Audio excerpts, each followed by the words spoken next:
When you think of the music that Boston is famous for, this is probably what comes to mind.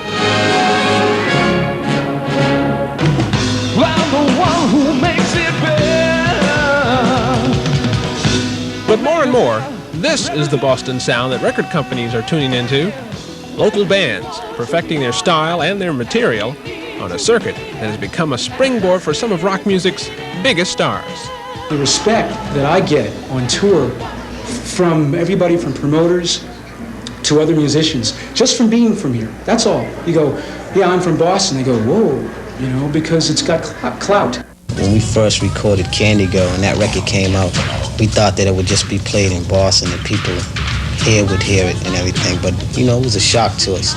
It became nationally known, not just nationally, in other countries as well, so it was a shock to us.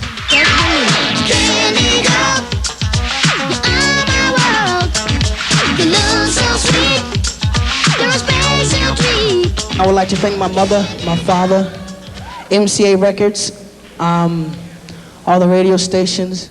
The Boston Music Awards show, which premiered last year, is a testament to the city's impact on the contemporary music scene.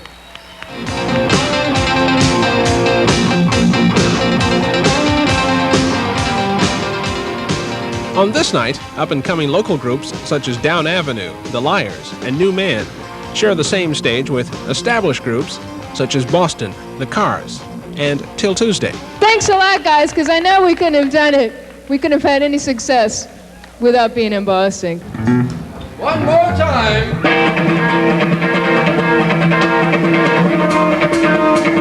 The Regulars are typical of the bands trying to make a name for themselves here. I thought about maybe going to New York or the West Coast or even London, and I sort of just weighed out all the little pluses and minuses of each city, and I found that Boston was, you know, far ahead of the other cities for what I'm going to do. With the right sound, the right look, and the right management, the Regulars could become rock and roll's next overnight success story, give or take a few years. Oh, no way. No way. It takes 15 years to make an overnight success. If we do it in 5, we're amazing. That's the way I look at it. Debbie Gilberg manages the Regulars.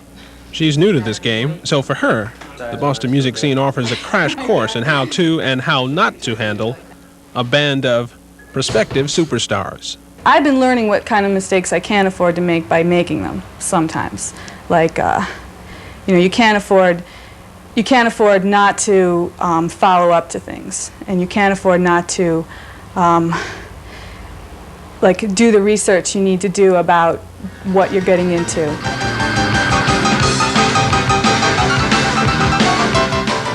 What makes Boston a musical hotspot is that it's not New York or Los Angeles. It's small enough for bands to cultivate a loyal following by playing out at local nightclubs, and radio stations such as KISS, WBCN, and WFNX-FM set aside airtime to play locally produced music. There are those few opportunities where I'll get a tape and I'll know from the very first listen, from the very first song that I'll hear from these people, that this is a band that's actually going to do something.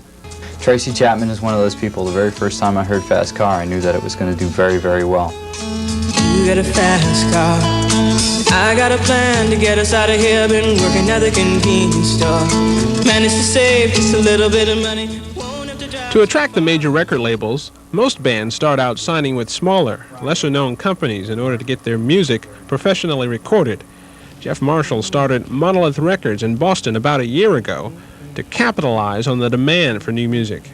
What we're doing is we're putting good music onto vinyl that a lot of major labels have overlooked because, you know, they just don't have the personnel to get people into the clubs all the time, whereas I'm in the club listening to the tapes every day. Estimates are that more than 2,000 bands now call Boston home.